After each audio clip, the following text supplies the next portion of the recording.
কি কি রক্তরোগ রয়েছে? রক্ত হলো আমাদের শরীরের হৃৎপিণ্ড থেকে, যেটা ইজ হার্ট থেকে ধমনির মাধ্যমে সারা শরীরে যায় এবং শিরা উপশিরার মাধ্যমে আবার ধমনির মধ্যে ফেরত আসে। তো এই যে রক্তের অনেকগুলো কার্যকারিতা আছে। একটা হলো ট্রান্সপোর্ট করা। ট্রান্সপোর্ট কী করে? অক্সিজেন ট্রান্সপোর্ট করে, ভিটামিনস ট্রান্সপোর্ট করে, হরমোন ট্রান্সপোর্ট করে এবং আবার সেটাকে পরিশোধ করে ওয়াস্টেজ প্রোডাক্ট যেগুলো, যেমন কার্বন ডাইঅক্সাইড, সেগুলো শরীরের বিভিন্ন অংশ থেকে নিয়ে রক্তের মাধ্যমে সেটা বাইরে চলে যায়। This is called transport.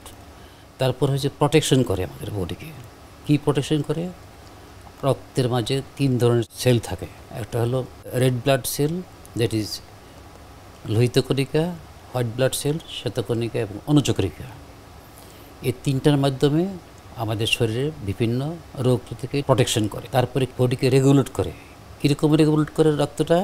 যেমন আমাদের শরীরে ব্লাড প্রেশার মেনটেন করে, ইন্টারনাল হোমিওস্টেসিস যেটাকে বলে মানে পিএইচ এবং অস্মোটিক প্রেশার, এগুলো মেনটেন করে।